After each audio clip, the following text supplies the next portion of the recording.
오늘 이게 조금 전에 소연이가 읽었던 이 성경 본문, 이 본문을 보면은 성탄의 의미가 무엇인지 우리에게 정확하게 메시지를 들려줍니다. 여러분, 우리 인생을 살면서요, 사람들이 근원적인 질문, 고민할 때가 종종 있습니다. 나라는 사람을 왜 태어났으며 무엇을 어떻게 살다가 인생 떠날까? 한두 번은 이런 진정 고민을 하게 됩니다. 흔히 말하는 정체성. 사람들이 정체성을 모른 채 인생 살면 혼돈에 빠집니다.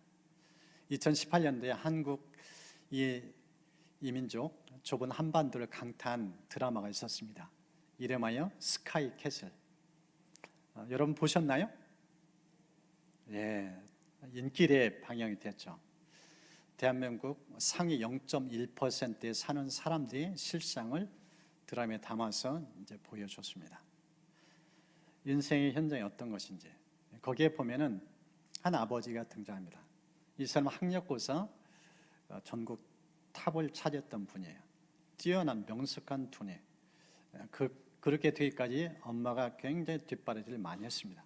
그래서 의대를 진학하고 대학교 이제 대학병원의 주임 교수가 될 정도로 아주 인생이 잘 나가는 분이었어요. 그런데 나이 50에 이분이 자식도 잘 키워서 전교에서 1등 가는 실력 있는 아이가 또 아빠의 영향 받으면서 자랐어요. 남들 볼 때는 참 부럽다.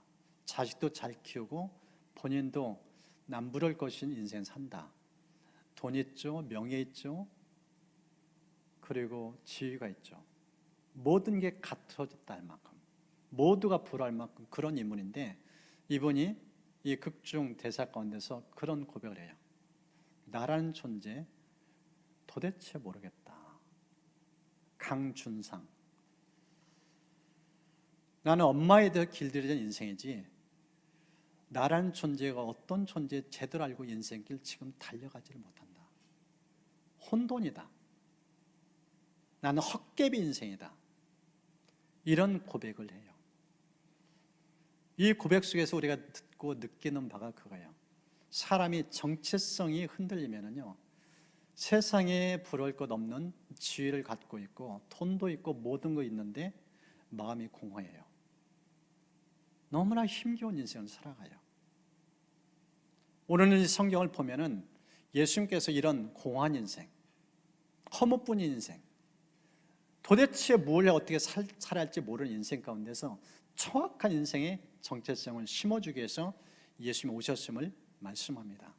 이 본문을 통해서 중요한 세 가지 의미를 좀 같이 살펴보려 합니다. 왜 예수님이 이 땅에 오셨는가? 그 첫 번째, 예수님이 우리를 입양해서 하나님 자녀 삼기에 오셨다고 말씀합니다. 오늘 본문을 보십시오.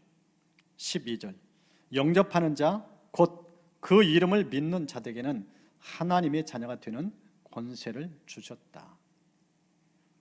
왜 예수님이 이 땅에 오셨는가? 예수님 만나기 전에는, 예수님을 우리가 구주 영접하기 전에는 우리는 방황한 인생, 버림받은 인생, 고아처럼 정말로 외롭게 사는 인생, 그런 인생이었다는 거예요. 그런 우리에게 하나님 안에서 참된 정체성, 아버지가 있고 자녀된 도리에서 살 수 있도록 은혜를 베푸신 그 모습, 오늘 성경 그것을 우리에게 말씀하고 교훈을 해줍니다. 주님이 이 땅에 오셔서요, 수많은 사람을 만났어요. 그러면서 그들의 실상이 어떤 것인지 이 마태복음 9장에는 이렇게 예수님 말씀합니다.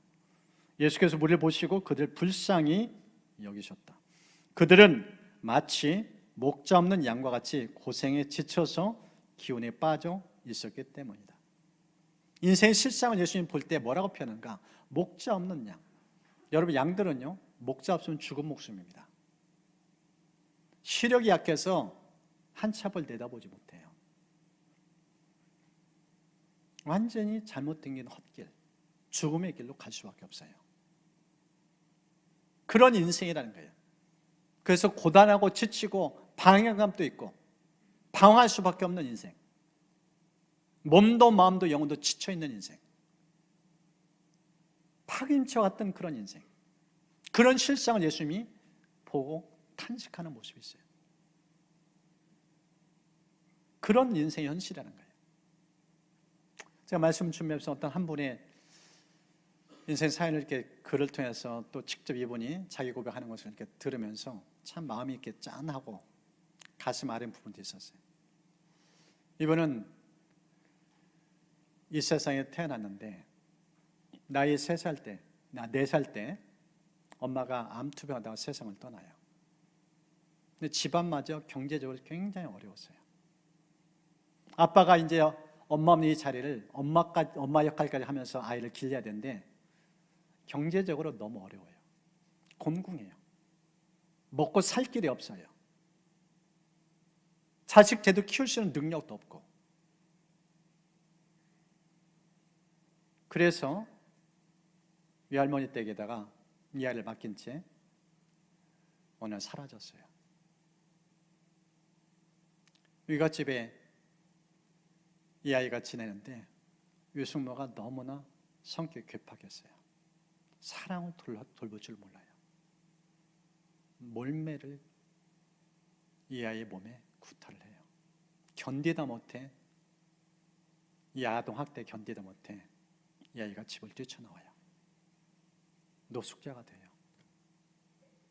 6살짜리 아이가 2년 동안 버티다 못 버텨서 집 밖으로 뛰쳐나와서 서울역까지 와서 노숙자가 돼요. 갈 길이 보이지 않아요. 그런 가운데 전쟁까지 나서 얘는 더더욱 힘들게 돼요. 근데 6.25 전쟁이 나면서 미군이 이 땅에 들어오고, 그러면서 어느 날 이 아이가 너무나 힘들게 사람들에게 구걸하는 이 모습 보면서 트럭에 타고 가던 미군이 이 아이의 손을 붙잡고 트럭에 실어요. 그래서 미군 부대에 들어가요. 하우스보이가 된 거예요. 이 미군 부대 안에서 있으니까 먹여주죠, 재워주죠. 더 이상 노숙자 생활을 하지 않아도 돼요. 그런데 따뜻한 방이 있고 또 배부르게 먹을 수 있는 음식이 있는데 이 아이가 서러워요. 내 집이 없는 거예요. 내 부모가 없는 거예요. 어느 날은 그 신세가 너무나 한탄스러워서 엉엉 울어요. 목 놓아 울어요. 이 아이 우는 소리를 지나가던 한 미군이 다가와요. 알고 보니까 이분은 미국에 아이들이 있어요. 그 아이들의 울음소리처럼 느껴지는 거예요. 그러면서 이 미군이 이 아이를 끌어안아요. 내가 너의 아빠가 되어주마. 그래서 이 아이를 입양을 해가요. 완전히 고아신생. 너무나 춥고 힘겨운 인생이었는데 따스히 품어주는 이 미군. 결국 이 아이는 미국으로 가게 되어져요. 가게 된 나이가 자그마치 19. 19세에 미국을 가요. 그러면서 이 땅의 삶이 너무나 고단하고 힘들어서 더 이상 한국 땅은 뒤돌아보지 않겠다. 그럴 정도로 한국에 대한 아픈 마음을 갖고 미국 가게 됩니다. 근데 미국 가서 이제 길을 열어가야 되는데 이 양아버지가 물어본 거예요. 너 뭐 하고 싶니? 이 아이의 소원은 공부하고 싶은 거. 책 한 번 제대로 잡아본 적이 없어요. 학교 한 번 다닌 적이 없어요. 그래서 공부하고 싶으냐? 그래서 학교를 보냈어요. 그런데 학교 다닌 기억이 없고 기록이 없기 때문에 일반 학교를 들어갈 수 없어요. 그래서 검정고시 치러서 열심히 준비해가지고 드디어 대학까지 가게 되어져요. 열심히 공부했어요. 정말 힘겹게 공부했어요. 그리고 이 양아버지의 도움을 받아서 예수님까지 만나게 됐어요. 힘들 때마다 예수님께 도움을 구하고 은혜 구하고 그런 그 노력의 결과 이제 이분이 박사학위까지 받아요. 그리고 꿈에도 그리던 선생님 되고 싶은 마음, 대학교 교수까지 되어져요. 이제 앞길이 이렇게 순적하게 열릴 것 같았어요. 그런 상황 속에서 이번이 미군에 이제 자원하게 돼서 미군이 됐는데, 이제 미국 군인들 자기 동료들과 함께 어느 식당에 갔는데, 이 식당은 백인만 들어가는 식당이었어요. 근데 이 백인 들어가는 식당에 이 황인종이 들어가니까 차별한 거예요. 지배인이 멱살 잡고 끌어내 내동경에 쳤어요. 한국에서 서른받는 것도 힘든데 미국까지 와서 인종차별 당하는 그 모습, 또 그것 때문에 엉엉 울어요. 그러면서 마음에 꿈을 품어요. 내가 이 나라를 바꾸리라. 인종차별 이걸 내가 반드시 철폐하리라. 정치인의 꿈을 갖게 돼요. 그래서 오랜 연륜 경륜을 쌓은 후에 또 어느 날 주지사를 만나가지고 자극을 받아요. 당신 정치 됐으면 좋겠다. 정치 출마하면 내가 밀어주겠다. 유색인종이라 꿈도 꾸기 힘들었어요. 너무나 벽이 컸어요. 그런데 하나님이 계속 하라는 마음을 주셔서 도전했어요. 돈도 없고 인맥도 없는 상황에서 발로 뛰면서 일일이 집을 놓고 하면서 인사드리면서 나는 미국의 도움을 많이 받은 사람입니다. 밀어주시면 미국에서 열심히 일하겠습니다. 결국 하원 의원에 당선이 되어져요.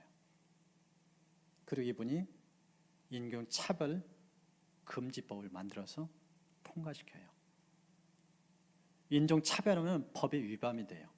이분이 그 서름 당한 것을 법제화시켜서 의원이 되면서 또 다른 사람이 차별받지 않도록 그걸 금하는 법을 통과시킨 거예요. 그걸로 끝나지 않아요. 상원까지 이분이 길을 열어가요. 그래서 상원은이 5번이나 되어져요. 그리고 부장까지 되어요. 유색인도 그렇게 되게 힘들어요. 이분이 고기고미하다 어떻게 그 길을 열었는가? 이분이 좋아하는 성경 말씀이 이 말씀입니다. 이사야 41장 10절 말씀. 두려워하지 말라. 내가 너와 함께 함이라. 놀라지 말라. 나는 내 하나님이 됨이라. 내가 너를 굳세게 하리라. 참으로 너를 도와주리라. 참으로 나의 의로운 오른손으로 너를 붙들리라. 힘들 때마다 어려울 때마다 하나님이 붙드시는 손길, 이 약속 붙잡고 계속 도전했어요. 도전할 때마다 하나님 도우시는 것을 끊임없이 체험했어요. 그러면서 이분이 나중에는 아버지를 만나요.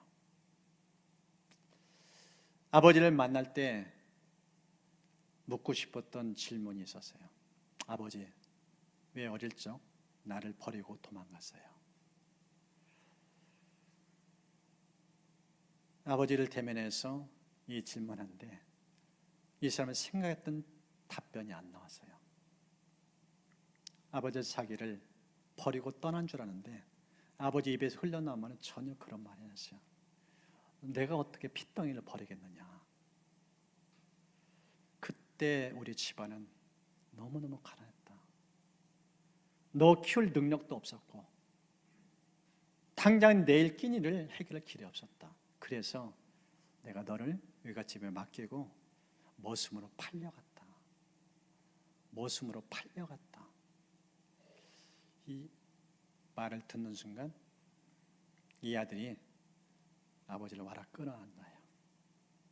내 아버지에 대해 오해했구나. 아버지를 오해했구나. 그 자리에서 아버지께 엎드리고 인사드리고 아버지, 이번엔 잘 모시겠습니다. 그래서 가난한 새빵집에 살던 아버지에게 집도 사줘요. 알고 보니까 아버지가 딴 여자 만나서 재혼까지 했어요. 그 속에서 아이들이 5이 태어났어요. 의붓 형제예요. 그 5을 미국으로 다 데려왔어요. 다 밀어줬어요. 그래서 이 5이 미국에서 너무나 다 잘 산대요. 이번에 고백이 그거예요. 나는 한을 풀었다. 나는 한을 풀었다. 양아버지 잘 만나서 양아버지 미국으로 데려가지 않았으면 인생이 열리지도 않았어요. 입양해서 양아버지의 그 사랑 받으면서 너무너무 인생을 복되게 아름답게 그렇게 살았다는 거예요.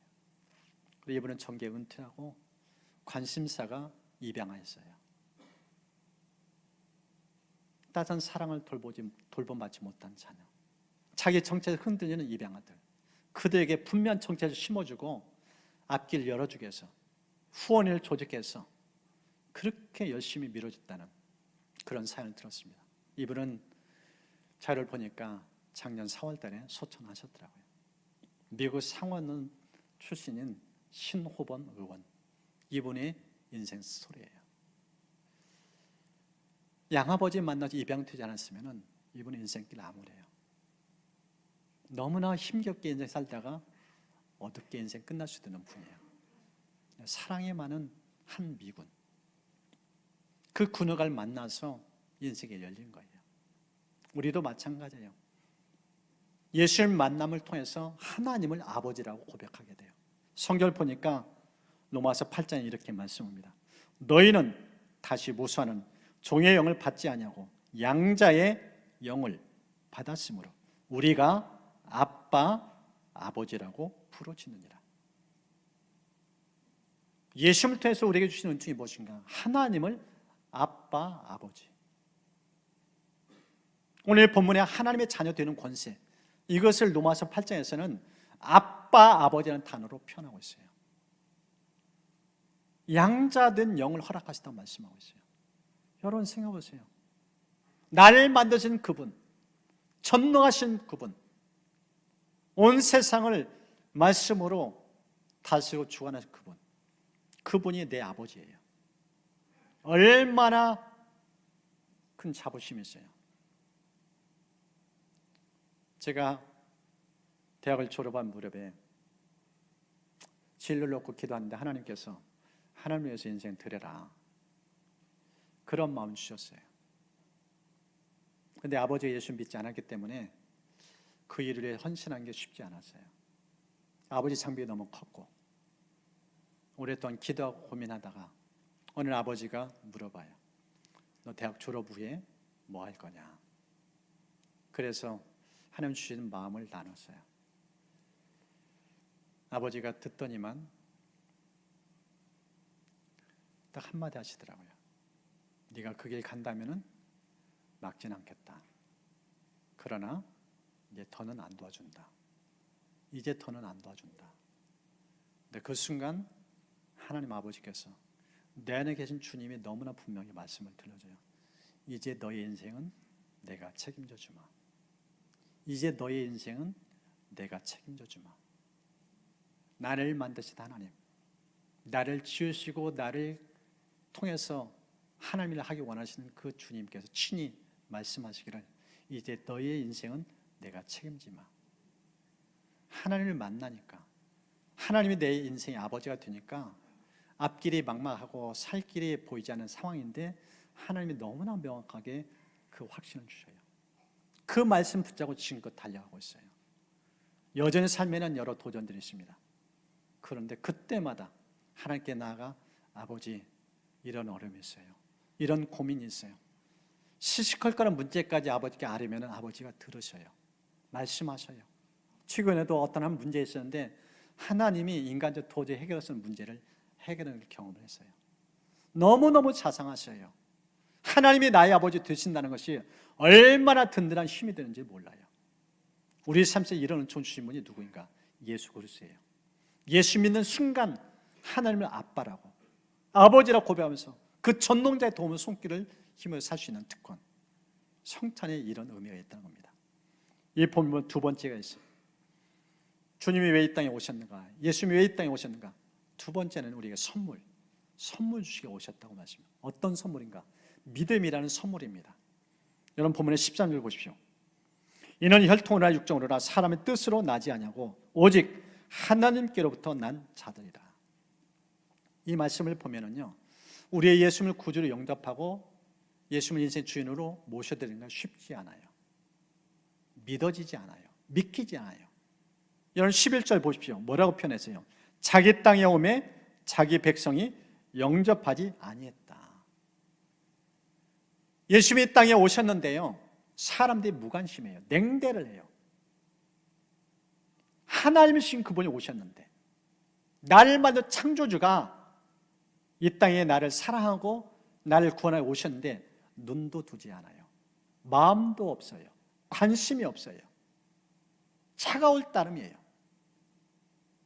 그렇게 주님을 냉대했다는 거예요. 왜요? 영적으로 죽어있기 때문에. 예수님을 보는 눈이 없어요. 깨닫는 지각력도 없어요. 지적의 모든 영이 다 오염되었어요. 그런 상태라고 말씀하고 있어요. 자기 땅에 왔는데 영접지 않았다 표현합니다. 그런 우리인데 성경을 보니까 우리에게 예수 믿으시는 은혜를 주셔요. 그게 믿음이라는 선물입니다. 에베소서 보니까 이런 말씀이 있어요. 너희는 그 은혜에 의하여 믿음으로 말미암아 구원을 받았으니 이것은 너희에게서 난 것이 아니라 하나님의 선물이라. 행위에서 난 것이 누구든지 자랑하지 못하게 함이라. 여기 하나님의 선물이라는 단어를 하면서 믿음을 강조하고 있어요. 여러분, 우리 예수님을 주라 믿는 거, 예수님을 구주로 신하는 거 아무나 하지 못해요. 올해 전도 현장에서 수많은 사람 만났어요. 대부분이 다 거절해요. 90% 아니 95% 가까운 사람들이 예수님을 부인해요. 거절해요. 관심도 없어요. 예수는 옛자 꺼내기가 무섭게 그 자리에 일어나 떠나요. 지금도 여전히 예수 얘기만 하면은 사람들이 귀를 닫아요. 마음을 닫아요. 너무나 차갑게 예수님을 대해요. 그런 인생이라는 거예요. 그런데 지금 우리 이 자리에 앉아있는 여러분, 어떻게 이렇게 앉아서 예배드릴 수 있어요? 다른 사람 같으면 지금 개인 시간, 유흥을 즐기는 시간이에요. 여행을 떠나거나. 근데 주님 앞에 나와 예배드리시다는 거, 이건 보통 축복이 아닙니다. 놀란 은총이에요. 믿음의 선물 주셨기 때문에 12월 25일 하면 하나님께 나와 예배드리는 시간, 나를 구원한 주님을 생각하며 감사의 고백을 드리는 시간, 이런 은혜를 누릴 수 있다는 거예요. 오늘 성경 바로 그 말씀을 들려주고 있습니다. 이걸로 끝나지 않습니다. 오늘 본문의 마지막 구절을 보면은 예수님이 왜 이 땅에 오셨는지 세 번째 중요한 메시지를 들려줘요. 우리와 함께 살기 위해서. 동거라는 단어를 우리에게 보여줍니다. 여러분 14절 보십시오. 말씀이 육신이 되어 우리 가운데 거하심에 우리가 그의 영광을 보니 아버지의 독생자의 영광이요 은혜와 진리가 충만했다고 합니다. 여기서 이 성경 가운데 눈에 띄는 단어가 거하다는 단어예요. 이 원어의 뜻은요, 장막을 치다, 텐트를 치다는 뜻이에요. 여러분 이스라엘 백성들 광야 여정 가운데서 텐트 치면서 이동했어요. 그런데 그 이동의 과정 속에서 어느 날 하나님께서 모세를 불러요. 신에서 불러서 하나님이 너희들만 가지 않고 내가 함께 하겠다. 나도 텐트 치면서 너희들 같이 이동하겠다. 그래서 성막 짓는 것을 보여줘요. 어떻게 지을지, 어떤 재료로 만들었지, 그것을 다 보여주시면서 그것을 짓도록 해요. 그래서 모세가 이제 하나님 주신 은사를 가진 사람들 통해서 그걸 다 기구까지 만든 다음에 이 성막 안에 다 세팅해요.